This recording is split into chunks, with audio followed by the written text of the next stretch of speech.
Welcome to Bites of Light with Angel and Seth Rohr. Our mission is to bring bite-sized nuggets of information to be digested as you please. Take a quick bite or stay for the whole party. Pleasure being the main component of our mission, we will also bring other humans into our space to share their magical brew with us all. Love, service, and wisdom is what we are bringing to the table. Join us in our magical kitchen, where what is being served is for your highest good. Hello, everyone. My name is Grace. Thank you, Angela, so much for, first of all, coming into my life.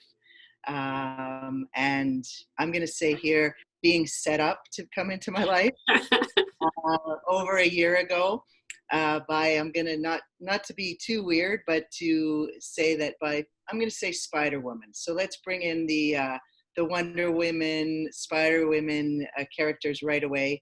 And I truly believe that Spider Woman set us up and was choreographing us meeting long before we even had any inkling to that. So, yes, to be here today and really honor. My work is about honoring these beings that we call autistic or that have autism. Some of you who know me and have read my book know that I've reframed the word from autism to awe, awe, tis them. And what I love about that is really it's their reflection of us that is what gives that name. They are here, I believe, to raise the consciousness, to take us to another level of consciousness, and that's why AWE seems more appropriate than just regular AUTISM. So, thank you. Thank you. Why don't you explain a little bit about what your book is and what that journey is? So my book, it's a very small book. Here's a little copy of it. It's very thin. You can see. I basically wrote what I felt I needed to write. I wanted it to be a reference book for parents, ultimately. I do actually have a picture in my mind of the one particular woman who would read this and it would really, really help her. And then because we're all connected, it just keeps my journey going until I actually meet her, that one person I see in my mind's eye. I will continue to take the book with me and talk about the book. But it's called Children of Autumn, Autism Here on Purpose. And it's called that because Children of Autumn, the Children of Autumn piece came to me 26 years ago. My son was 1 year old. I was living in Toronto at the time, and I'd never written a song before. I'm a singer. I love to sing, but I'd never written a song. I had no intentions of writing a song.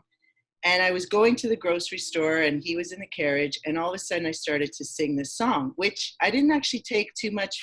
I wasn't like, ooh, I'm singing some really cool song. I was just singing because I'm always singing. And it was only till I got to the bridge of the song where something happened to me. And the bridge of the song, the last line of the bridge of the song is the light in you had started to fade. And what happened is when my soul and my spiritual body or my emotional body heard that, I literally started to bawl my eyes out. And that's when I woke up to realize, wait a minute, this song that I've been singing, words, music, everything, doesn't actually exist in consciousness, but it's just come through me fully formed music and words. Mm-hmm. So I turned the carriage around and I went back home. And this was long before I had a cell phone anyways. So I wrote down all the words, which fascinatingly I remembered. And it spoke about a people that had come from a long time ago to help basically us remember who we truly are. So that's the Children of Autumn part. And that piece has really become my life's work. And if you listen to people like Joseph Campbell, he's talked about it. He's talked about people who receive a song, and if they don't listen to that song and activate that song, they've missed their whole life's purpose. So I know that is definitely my life's purpose. Now, if I had just put out a book called Children of Autumn, people would be like, what? What is that? What do you mean, Children of Autumn? What does that mean? So we were looking for another piece to add to that. And then it was in a dream. And I know we've spoken about dream time together. And it was literally in a dream in Saskatchewan where this piece came through, Autism Here on Purpose. And I was like, oh my, you just know, right? You just know. I was like, that's it. Like, that's it. There's no ifs, ands, or but. That's it. And then I went into terror about it because I thought, oh my God, every parent on this planet is going to kill me. What is she talking about? Autism Here on Purpose. Like, this is hell, right? It's very challenging to have an autistic child. I'm not going to lie about that. It's been the biggest initiation of my life. But when you read my book, you understand, or if you see me in giving a presentation, why I say here on purpose. And what I can clue you into is basically that, you know, if you choose to work with your child, you become a more loving person. You become a more flexible person. You become a more creative person. You become a less judgmental person. Your ego pretty much gets diminished, which is challenging. I will admit, I will be the first to admit, but it really does. It does. And you get this enormous amount of healing that comes from looking at your own shit. So my daughter was a feces smearer. Okay. Now, if anything's going to push your buttons, it's poo, right? Yeah. And I mean, I have such a nose now. I can smell, like, if there is like a pinprick of poo anywhere, I will pick it up because I got to be really good at that. So just to segue into a story, and I talk about it in the book, but one of the things that happened, so Jules would smear feces a lot, like it was kind of a common thing. And in the book, I talk about the very first time it happened. I literally had like a Zen experience around it, where I was completely calm. I was completely Zen. I was completely in awe. I was just like, wow, you know, there was no emotion. Now, after that, I had every color of emotion. I had anger, I had rage, I had despair, I had self-pity. I mean, you name it, I had it. Victim, like every one of them, okay?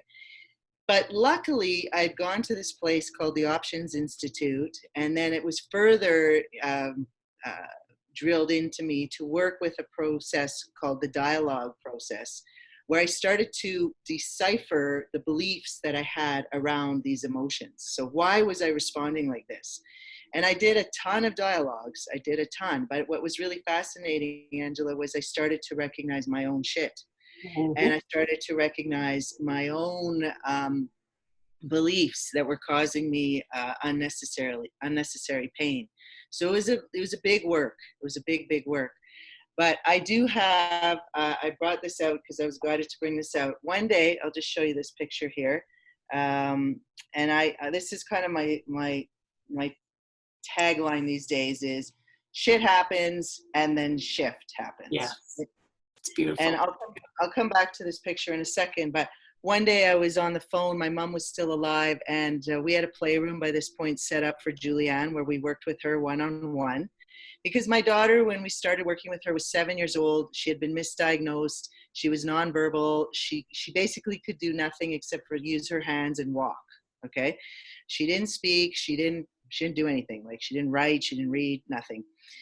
And so, anyways, we had this playroom set up, and I came downstairs. I was on the phone with my mom, and it was like an art gallery of shit.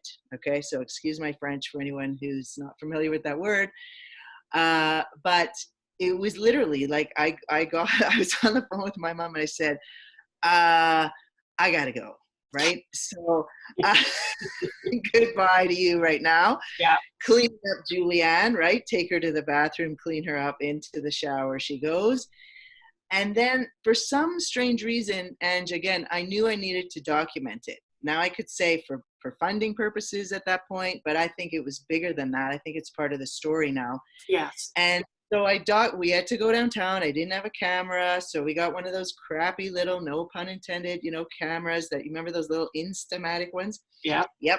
And took pictures of all these pictures. Well, many years later, fast forward now, many, many years later, when I was writing my book, my husband now said to me, you should put some pictures in your book. And I was like, oh yeah, you're right. And right away I thought of these pictures. And then I'm like, where are these pictures? So I found them, second last box in my storage unit, and there they were. So now they're sitting on my dining room table. So one morning I come and I look down, and for the first time in 13 years, I see this face. Do you see it? These eyes staring back at me, and they're definitely female. They are right here. You see her? Yeah. Okay. So I look down and I go, what the hell? And I'm like, that's a face. Those are eyes. That's a female. Like, there's a female presence there.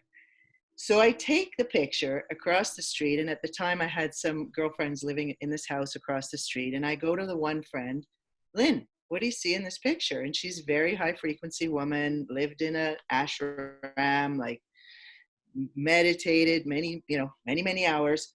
And she goes, well, I see this little man. And I go, what little man? Yeah. Yep. Yes. Gold little man with little ears, Weird. right? Kelp eared. And I'm like, what?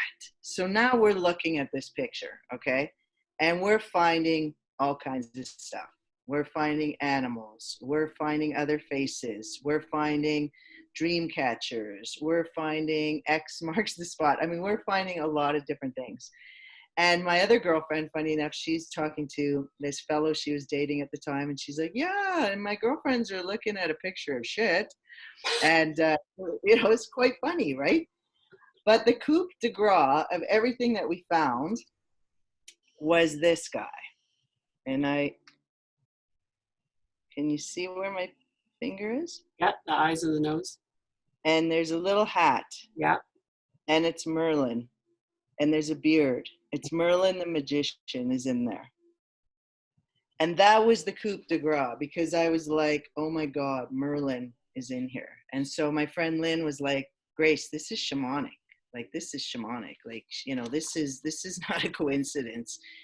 And so what I say in the book under that picture is, for those who have eyes to see the magic in the mess. Yes. And I think that's really apropos for the times we're in right now, because we're in a bit of a mess, right? Yeah. With the coronavirus and the fear that it's creating for so many people, the franticness that it's creating for so many people, the guilt that it's bringing up for a lot of people, the shame, what we've done to our planet. There's just so many pieces to this, right? So there is always, I believe now, after coming through this initiation, there is always magic in the mess. Mm-hmm. We have to be the magicians in it. We are the magicians in it. So it's not something outside of us that's going to cure this mess that we're in. It's us. It's us stepping into, and we had talked about this about a month ago, the Wonder Woman, the Wonder Man. Yeah. That's to be your own hero right now. We need to be, right? That's what is being asked of us, and we can quickly find those tools. I've been listening to things that I listened to 20 years ago where they were talking about Barbara Marciniak, Bringers of the Dawn. She was like, this stuff. You've been a renegade many, many times. We've done this before. Exactly. That's what you need to remember. We have done this before, period. Exactly. You just have to remember. Yes. And I think you said it beautifully when you talked about that this was an initiation. Think about how many other times things have gone sideways in our lives, in humans' lives, in history, and we have survived. We are extremely powerful. And we need to remember that, because right now there's a lot of people in that victim space feeling like they're having their powers taken away. And that's not true. Yeah. Yeah. You house it. Yeah. You just need to remember. Yeah, exactly. And there are so many people out there right now talking about how to do that, So again, if you go through And, I mentioned to you earlier, using tools like the ones you shared with us a month ago are very helpful tools, because all of us will be hit on some place that is close to us. So for me, it was with my children, and my husband. It was like, oh my God, and my husband's mother, like, these people, like, there's angst, right? So I had to use tools that helped me work through the emotional, even if the emotions come, not to judge them, just go through them, let yourself go through them. There was a beautiful Hopi message that was shared to me, an elder friend of mine who I love with all my heart, Sharon Anderson. And this Hopi woman was talking about, yes, there's a lot of fear right now on the planet. And there's even this idea that there's beings who feed off the fear. So the more fear we give them, the stronger they get. So, and we all know fear doesn't do any good for our immune systems. So that's, you want to move through that fear as quickly as you possibly can. But this Hopi woman, and it's funny because then it was removed from Facebook, so I can't find it anymore. But what she was saying was, you need to go through it. You need to go around. No, you absolutely cannot go around. Yeah. So you gotta go through it. So the other night I went through kind of a dark night of the soul around my daughter, thinking, I might lose her. And that was really intense, like really, really intense. And I went through a box of Kleenex, and it was, just a sobbing mess, and used the tools that you shared, and came out through the hole. And then I realized she's here right now. And we're going to put on some Bob Marley, and we're going to dance, baby. And that's also what the Hopi woman was suggesting. She was saying, us Native people, us Indigenous people, we've been dealing with this kind of strife for a long, long time. And what do we do? We sing and dance through it. That's right. And so that's another thing I would recommend to anyone listening is, any tools that you have had, or, maybe you kept somewhere, find them. Like go and find them, stuff. We've been preparing for this for years and years. So what I did was I just followed it, Ange. And what I found was that when I flipped over to the other side, the key piece for me was the curiosity piece. So if my daughter passes, let's say, okay, which I will do everything in my power for that not to happen. But should she choose to leave, because I know she's very powerful. So if she chooses to leave, then she's choosing to leave for a reason. Yeah. So if she chooses to leave, I had to come to a place where I was gracious enough to allow her that choice, which was a big one, because my selfish nature was holding on to, but I need you here. I need you in the physical. I love you. I want you to be here.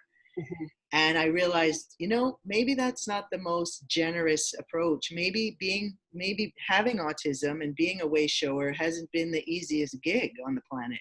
And maybe she's done. Maybe she's like, you know what? I just want to move on now, and I'll always be in your presence, and you can access me at any time. But this was where the curiosity piece came in, was I need to learn how to do that. Right. And so that was the piece of, oh, here's something else I can learn. And I've shared this with you, and I've shared it with a few other people. Coming to the Summerhill Winery, when I got onto the plane, there was a woman walking in front of me, and I don't typically stare at people's back of their heads. I'm always distracted of where am I going, and where's my seat, and what number am I, and so forth. But for some reason, I zoomed into the back of this woman's head, and it was literally my mother's head, like her hairdo. And my mom would get her hair. My mom's passed on. She's on the other side. And she would have this hairdo, though, that she would get done every week. And it was very specifically hers. So I was like, wow, okay, that's interesting. And I was a bit perplexed by it, that I didn't even check out the front of this woman's face. Like, I just sat down, and I was at the very back of the plane. And I've shared this with other people too, is that once I got to the winery, there was all these signs that my mother was very actively involved with me being there at that time. And the big one was, my mom always had this dream of opening up a healing center, and it was going to be called Cherry Hill. Now, I love coffee. Okay. And so in the first morning that I woke up very early. I was looking for coffee in the place that we were staying, went through all the cupboards. And what did I find? This box. I open up the box and it's this box of Cherry Hill coffee. And I almost pooed my pants. Like I was like, because there was already other things Yeah, where she yeah. was already showing that You're she making was the present. connections. What is going on, right? Yeah. Now, interestingly enough, my son, who actually works for Kicking Horse Coffee, was on the other side of Canada in Toronto and was also having an experience with my mother. So we compared notes, and that was really fascinating as well. So what it made me realize too, again, is when you're on the other side, there's this aspect and ability to really be multidimensional. Mm-hmm. Here we feel constrained to the one body. But I do know of people who, and I've met them personally, they've also passed on now, but had developed that ability where they could be in a number of different selves at the same time as being in this one. That's right. So that's where that took me to was, okay, if she chooses to leave, then I'm going to be a great student because I am a good student and I really apply myself with whatever I'm doing. Then I'm going to learn how to contact her and be in communication with her like I am with you right now, where it feels this real, you know? Well, And so, it is this real because, to kind of circle back to when I said that, you booked your plane ticket on the first. On the first, one of my soulmates left this planet. So the fact that, you're contemplating that space of what if she did die, mm-hmm. I'm still processing grief from that happening on the first. Sure. Yeah. It's huge. But he is here and he is guiding and he is helping me discern and navigate my life right now. And, we're pulling in some big winged people to help us right now on this planet. You just have to trust and understand that it's a thing, it's happening. Yeah. And the experiences that we are having as humans with this veil thinning on a very, very quickened space right now, these multidimensional experiences are happening all the time. And we're not crazy. This is happening. Yeah. Right now, we are living it. Yeah. Yeah. Communication is possible, period. Yeah. And that's, what with my book as well, that's one of the things that I talk about was when I was pregnant with my daughter, I had probably to date my most extraordinary experience where I was guided to go downstairs in this house that we lived in and put some music on. And basically I was kind of dancing to the music and this stream of light came through these stained glass windows that we had. And, it was all beautiful and so forth. And then I saw this enormous eye, and it was like the size of an elephant's eye. It was enormous. And my brain just kind of did fireworks in my brain. And I asked, what is this? And then I heard, this is your angel. And I literally fell to the ground and I started to bawl my eyes out. And then I looked up and we had like an open concept in our house. And I looked up and on the dining room table was an eagle illuminated in light. Mm. And I was like, okay, what is going on? And of course I thought I was losing my mind, right? Mm-hmm. I'm like, and I phoned a very good friend of mine and she was awesome and she walked me through it. And then I phoned I call him my husband because we're very happily divorced. And I love that. And he, in fact, I sent you a song that him and I did together many years ago, but it's called Hunter of Peace that you might want to play at the end, that he wrote and then I sang. So it's definitely our mission to be in peace, even though we had finished our contract, basically, him and I. So I did phone him even and told him, thinking he might think I'm totally crazy. but I had to. He was the father of this child to be coming in, and he was really cool about it. I remember him saying, well, let's just see what happens. Let's just see what happens. Yeah. And, so then, later on in life, I looked up eagle and what the symbology of it is and so on. And it's a big one. It's a big one. As you know. And I know, yeah. It's very exciting. Big, big, big. Yeah. So in the book, I joke about it and I say, well, if I would have known what eagle meant back then, if I could have spoken eagle, that's what I say, I would have gotten it. I would have known what was coming. Yeah. But of course, I didn't speak that language then. And so I lived it instead, right? Yeah. And that's what we do. And I think that's what people need to understand about the whole, you can't go around, you have to go through. You have to go through an initiation to be able to come out the other side and understand. You can't go around. Yeah. And we're literally being grounded and asked to walk through the fire right now. Yeah. That's what we're doing. We're all in the process of shamanic deaths right now. Yeah. And we've done this before. Yeah. And one of the biggest things you can tell yourself is when that fear is so intense, like I've had many moments where the fear was so intense where I just thought I was going to explode, like it was so intense, is if you can tell yourself, I will get through this. I'm already through this. I'm already through this. I'm already through this. I've studied the Course in Miracles for 26 years. There's a saying in there that I use a lot, which is there's nothing to fear. God is with me wherever I go. And God meaning all the love in the world, not just some man sitting on top of a cloud. All the love in the world is with me wherever I go. So, and then when you get through that fear, when you break through, it's so empowering. And again, there's that Wonder Woman piece, where it's like, yeah, like I did it. You're gonna need your will to get through there, right? Yes. And you're gonna need to keep your visualization on that end point that you want. What is your intent? Yeah. That's what it comes down to. What is your intent? Yes. Where are you placing your focus right now in this time and space? Yeah. Exactly. That's a powerful, I studied with Ramtha. He talked about that all the time. What I think matters. What I think materializes. So be aware of your thoughts. If your thoughts are fear-based, do the process, that's in the book, or learn how to dialogue, or find someone who dialogues, or write out, why am I so afraid?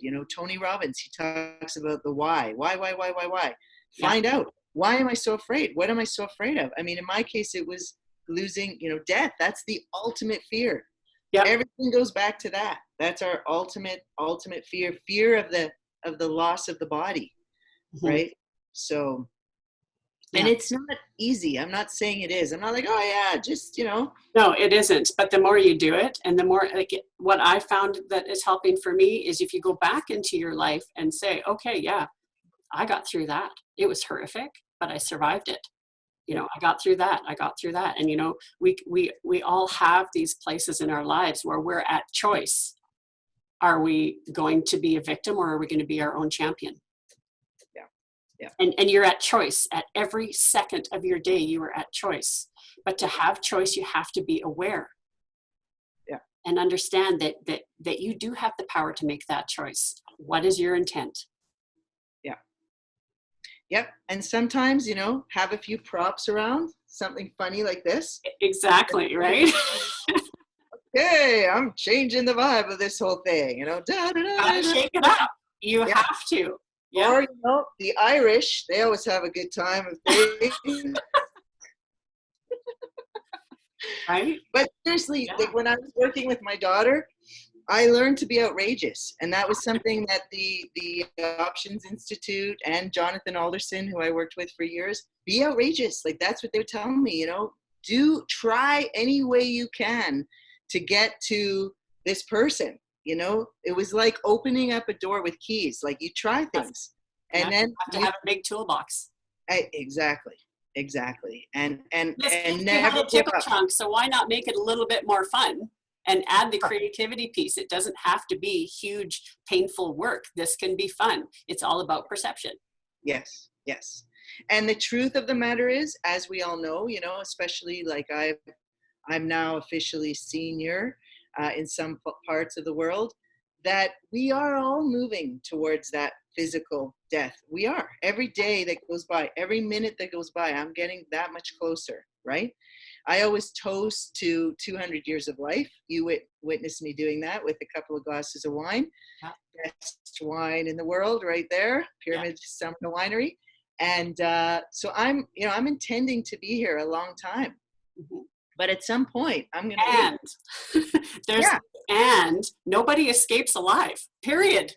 Exactly. Not for it's this a thing. film. It just is a thing. Yeah. Unless, and I just read something about this, there is a possibility that we will actually change the crystalline structure in our body to such a state that we can actually ascend off the planet without actually physically dying.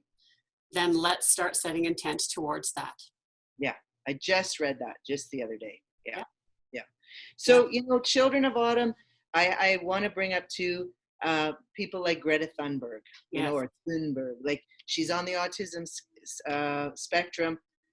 Look at this child, Autism Here on Purpose. Oh my God, like what she's done for our world. Yes, it's amazing. Incredible, right? Incredible. And so when I was watching her, I was like, oh my God, these are the children. Like, here we go, right? But there's a lot of perceptions of this, because I also believe we are the children. We are the children that have, you know, we're the children of the prime creator. We're the children, and we're here on purpose too. Yes. And we need to remember what that purpose is. We need to get rid of our emotional baggage, clear it out as quickly as we can, and get on purpose. Because the more of us that are on purpose, the easier this ride's going to be, and the more fun it's going to be. Mm-hmm. And the thing is, too, with all of these modalities that is across the world, we're all speaking the same. There's the same philosophy and the same underlying message. We're just speaking different languages. So I highly, highly, highly recommend be bilingual, be multilingual, learn as many languages as you can, because the more you play and experiment and practice with all these different languages, it allows the education and your DNA to actually activate and have in your body. You know how many books you've read, you know how many seminars and how many podcasts and everything that you've read and listened to. It all sits up here. It needs to be integrated down into your body. You need to embody it to be able to live it. And that's why I love the Haka stuff so much, because it is the body intelligence. It is the body intelligence. So we have our intellect, we have our heart intelligence, but the body also has an intelligence, and it has so many different chakras within it, you know. Exactly. And when we're doing a Haka, we're using sacred geometry to wake different things, you know, and then, like you said, the language itself, like Aroha. When we speak, we're activating. We're using sound vibration is healing, and it frequencies, is right. And this is an ancient language. Like the Maori people are ancient, and this particular couple, you know, they come from a very ancient lineage. So I mean, check them out.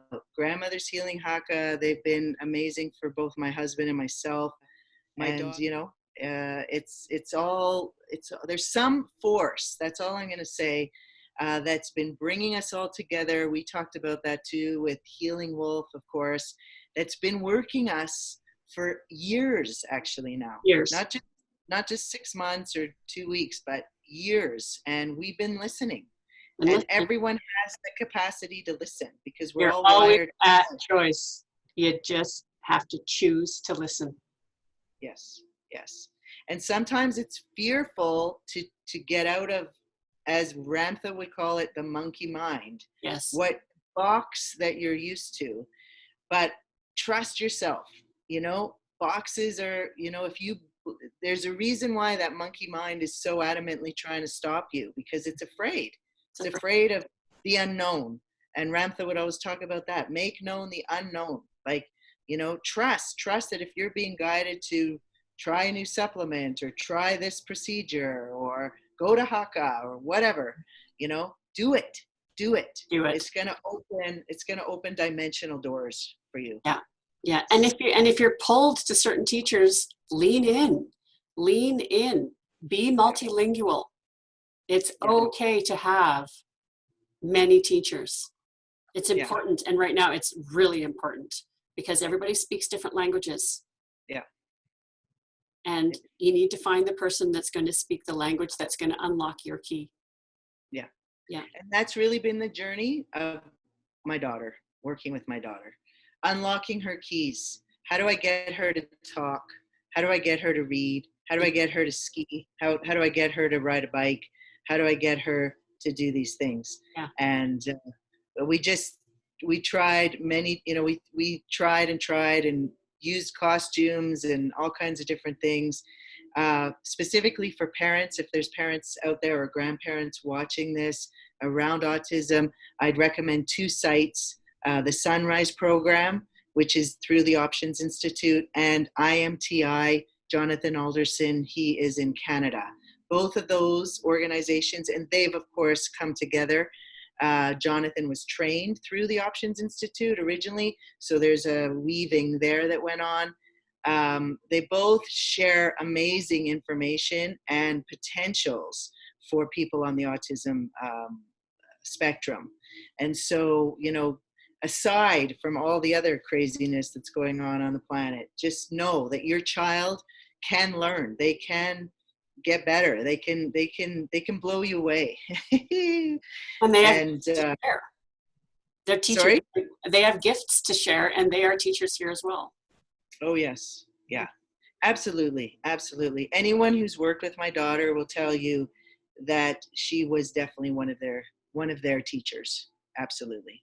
So, yeah. So it's great. I really, really appreciate you coming on and sharing your wisdom and your gifts with us. And it just goes to show those who dig the deepest shine the brightest. And that is part of the initiation you got to go through. You just got to go When I was 17 years old, I'll just send us off on this. When I was 17 years old, I did an automatic writing. I didn't know what that was at the time, but I still have it actually somewhere.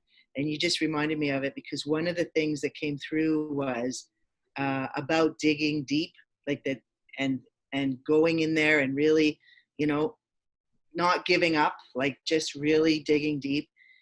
And at the very end of this automatic writing, it said, "Pick your tools wisely and you will survive, I promise." Yes. And that was a long time ago. I was 17. And, so we're not crazy people here. Spirit, other beings are whispering into our ears, are giving us ideas, showing us things, like you've seen in the movies of like something that's blinking, a word or a person, they're helping us. Yes. They want to help. Like, so there might be some dark teas out there that don't quite understand us and the love that we hold, and want to control us. But, there's also these benevolent beings that are helping us and are always available to us. Always. But they ultimately want us to empower ourselves and to remember who we are. Mm-hmm. So they can't do it for us. But they can help. They can be our cheerleaders. They're our greatest cheerleaders, absolutely. Here, and I really appreciate you stepping in, Grace. And I love how the universe has lined us up. And I look forward to spending lots of time with you and sharing insight and love. And I wish you well on your journey. And I'm your greatest cheerleader with what you're doing. I think it's amazing. And these kids are really, really, they're so lucky to have you in their corner and being their cheerleaders. So thank you for doing the work. Thank you for hearing your call. Thank you for saying yes. Look at you go, Wonder Woman. Thank you for picking me up. We got each other, sweetie. We got each other. And one last word I'll say is Ramadasa, And you can look that up, and it's a healing chant that many beautiful singers have put out there. It's a healing chant. You can learn it. I used to work with a children's choir, and they would laugh at the words, but Ramadasa, you can sing it for people. And again, like you said, it's just another voice, another ancient one though, ancient one. Well, if you'd like to take us out with that, I would love that. Sure, I can. Or whatever song comes to you. No, I'll do that. It's very simple, actually, and it goes like this. Ramadasa sase soham Ramadasa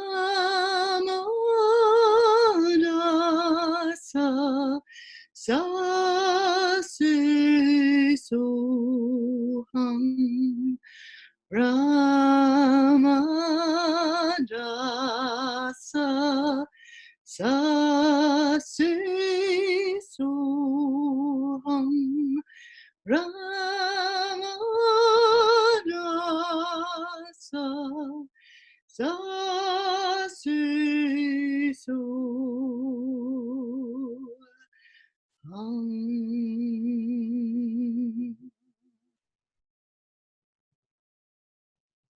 Bye, sweetie. Thanks, sweetheart. I love you. Thank you for sharing your time with us. If you enjoyed this episode and you'd like to support the podcast, please share it with others, post about it on social media, and leave a ratings and review. Hey, did you know that both Angel and Seth have books coming out in 2023? Stay tuned and follow us on all social media platforms at Bites of Light, BYTESOFLIGHT. Thanks again, and we look forward to sharing space with you again soon.